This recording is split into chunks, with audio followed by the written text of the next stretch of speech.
Welcome to my third Harry Potter review. I'm John Barry, and today I'm reviewing Harry Potter and the Chamber of Secrets. And my question for you today is, what did you think of Harry Potter and the Chamber of Secrets? Let me know in the comment section down below. My review of the film adaptation will be out later today, and if you have not yet seen my review of Harry Potter and the Sorcerer's Stone that came out this Tuesday, please follow the playlist in the cards. To begin with, I was pretty sure I would enjoy this book when I made the decision to read it. And I was correct. Now, I do want to say that I was mostly aware of the story and the story of the rest of the Harry Potter books.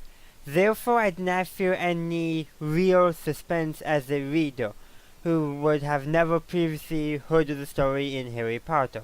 However, while I knew Voldemort was ultimately behind the attacks, I did not recall, remember, or maybe even know how he was doing it. Of course, when I read it, I was like, how could I have forgotten that? Or should I say more like, how could I have forgotten that? I don't know, something along that lines. Since I remember hearing it in a video before. As with Harry Potter and the Sorcerer's Stone, I found the book to be engaging and it left me wanting more. I also felt that I would not easily tire from rereading the story over and over again, something which as I stated in my previous review, is a good thing for any book. As such, I have decided to give Harry Potter and the Chamber of Secrets 3.5 stars out of 5.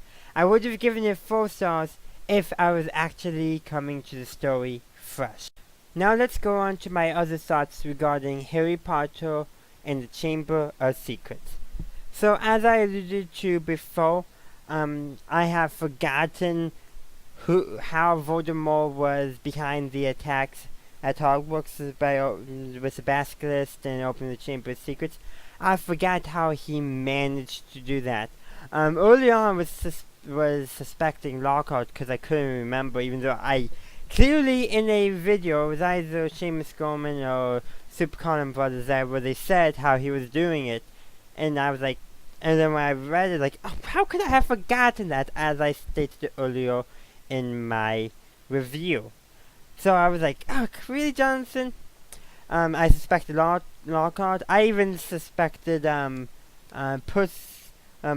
Weasley, Ron's older brother, who was a perfect, because just couldn't remember, especially because, and I think that's kind of what J.K. Rowling was trying to do, kind of spread out who the suspects are, just making it clear that it wasn't Harry, because that's who we follow, it wasn't Ron, it wasn't Hermione, it wasn't Hagrid, all those people, made sure, have us initially suspect Malfoy, Lucius Malfoy, along, as Harry, Han, and Hermione are suspecting him. I think that's what was going on in that review, at the same time that's obviously not him, so that leaves us wondering, well, who is it?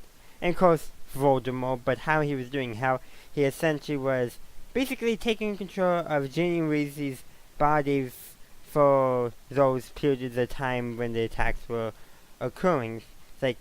Kind of remember that happened, but totally forgot about it, because, well, when you only watch YouTube videos and have yet to get into books till now, you don't really remember all the details. Yeah. And then, of course, at the end, of course, Dobby is freed, of course.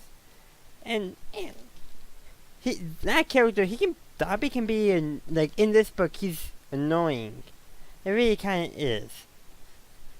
But, but not knowing that Jar Jar was in The Phantom Menace serves a much better purpose and much better to his characterization. More, much better, but still can, interesting. And then, of course, this is the first book where we are shown one of Voldemort's Horcruxes. But I kind of like how it's not stated to be a Horcrux in here, the Tom Riddle's journal. And then, of course, when it's revealed to Harry that that Tom Riddle was Voldemort. That it's like a lot of nice, good stuff, and I believe Tom Riddle's full name uh, is sorry is a anagram for I am Lord Voldemort, and because I believe all the letters show up. Yeah, I believe so. I'm gonna say yes, even though I have not checked it clear. I think I've been told that too, but it's like, yeah, just another nice thing. I also like in here how the password to get into the Hogwarts headmaster's office, Dumbledore's office is lemon drops, which we learn in the first book, Sorcerer's Stone, that Voldemort's favorite, not Voldemort, sorry, Dumbledore's favorite Muggle candy is lemon drops. It's like, that's just a nice, neat connection that just ties everything together. And then how they reveal in this book that, at least at that time, that the password to get into the Slytherin common room was pure blood, just fits into the Slytherin character. But I think revealing that the password to get into Dumbledore's office was lemon drops was a much better connection, and that you were like, okay, you don't really think about it, but it connects nicely to what we learn about Dumbledore at the beginning of the Sorcerer's Stone.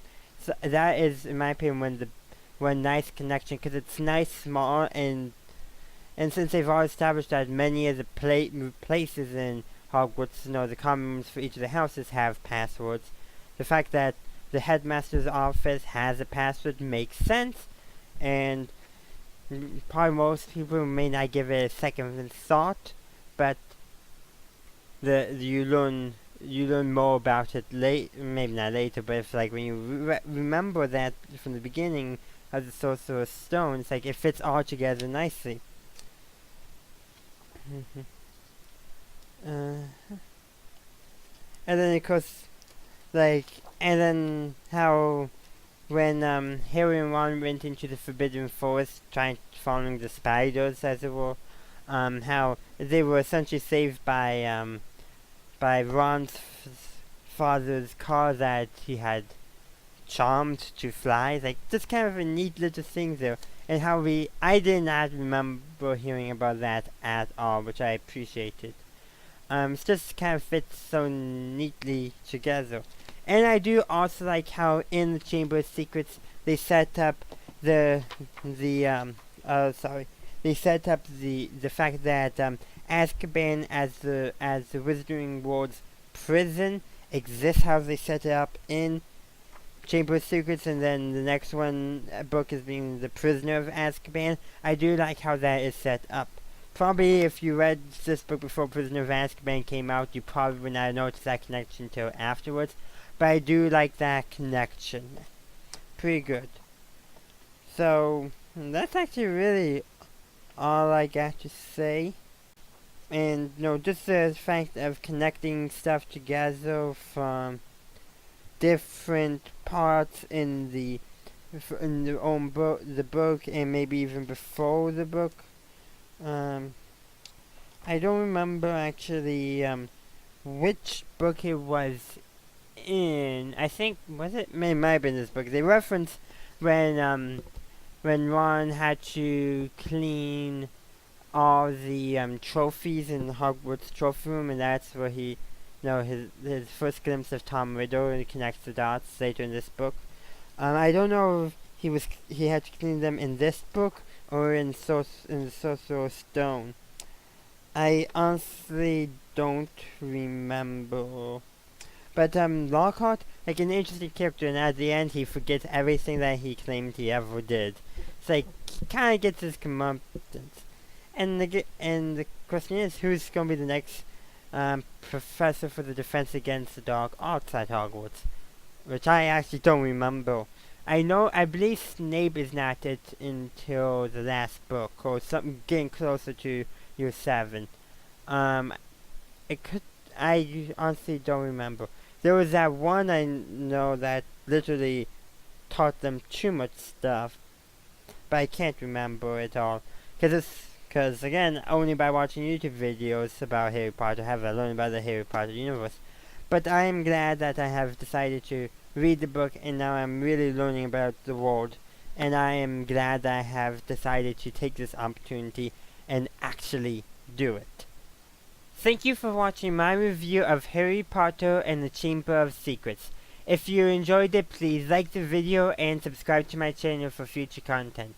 And ring the bell to be notified of when the rest of my Harry Potter reviews come out. Also consider following me on social media and supporting me on Patreon. Thank you for watching, and as always, have a good day, a good night, wherever you are. Have a good one.